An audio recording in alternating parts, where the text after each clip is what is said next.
Okay, and what's the difference between the Episcopal and an Anglican priest? The Anglican Church is the Church of England. Has 18 autonomous provinces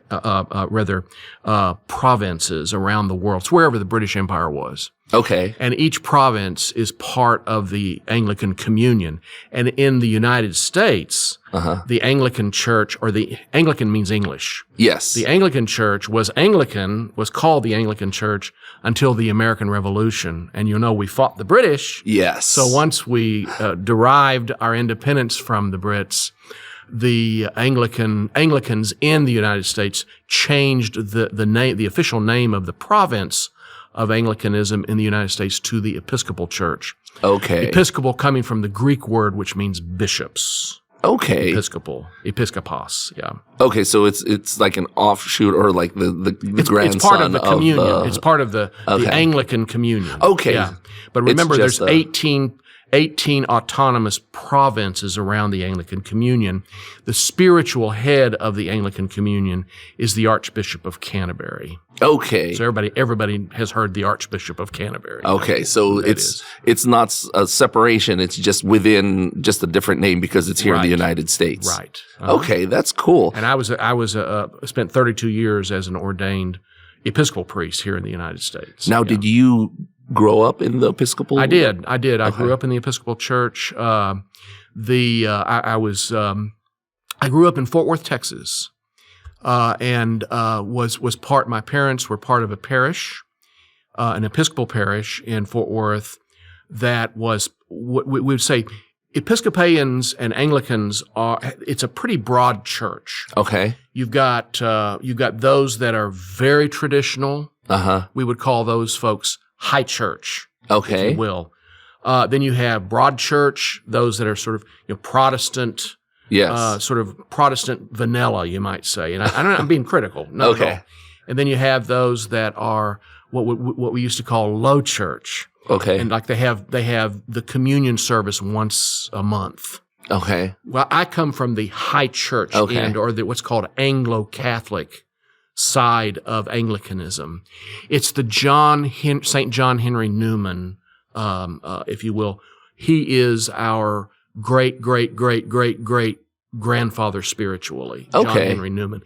If you know history, the history of the English Church and the history of Britain, it's part of the Oxford movement, which John Henry Newman headed up in the mid-19th century. And that was a movement that was within Anglicanism that was always working because of its Catholicity. It had lost its communion with the Catholic Church with Henry VIII.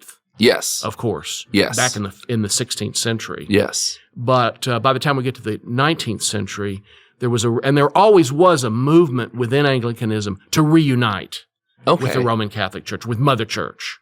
So there was always that movement within Anglicanism, and I grew up in that part of the Episcopal Church, the high church Anglo-Catholic wing. Okay, and and I've heard that term before, the high Episcopalian. Yes. That's where that comes from. We have Mass every Sunday, every day.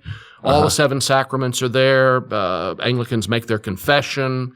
The problem is we had lost communion with Rome, and that happened in the early, the mid 16th century with Henry VIII. As you were growing up, did you have that instilled in you that we are moving towards coming back into communion? Actually, as I was growing up, part of the Anglo-Catholic movement was to try to make the case that we were Catholic. Okay. That we actually didn't throw the baby out with the bathwater during the English Reformation. Okay. We retained the 7 sacraments, and we tried to make the case that the authority and the communion with Catholicity was still there. In other words, Anglican orders or Episcopal orders, the orders for example, the sacraments. My orders as an Episcopal priest, I was a Catholic priest. But I had come to recognize, and this was I'm sure we'll get into my journey somehow or another. Yes. But slowly but surely, I was taught that. I was taught we called it the branch theory. That there were 3 there were three sections to Catholicity, to the Catholic faith: Eastern Orthodox, Roman Catholic, and Anglican. Yes. You see? That's called the branch theory. Mm-hmm. I finally, like John Henry Newman, St. John Henry Newman, who also came to recognize, I'm not comparing myself to John Henry Newman, but many of us growing up in the 60s and 70s and 80s began to realize ever so slowly that communion with Rome, we didn't have it. And our orders were really not valid Catholic orders. They were valid in the Anglican Church. Mm-hmm. And remember that Pope Leo XIII, in the turn of the century, 1900s to the 2000, 1800s to 1900, Pope Leo XIII had declared finally Anglican orders invalid because we weren't in communion with Rome. That had been severed. And unfortunately, we've been separated from Rome for over 400 years. Wow. But no longer. Yeah. At least for those of us who have found our way back, which the Holy Father, beginning with John Paul II, St. John Paul II, have made possible. It actually began during the Second Vatican Council. We can get into that too.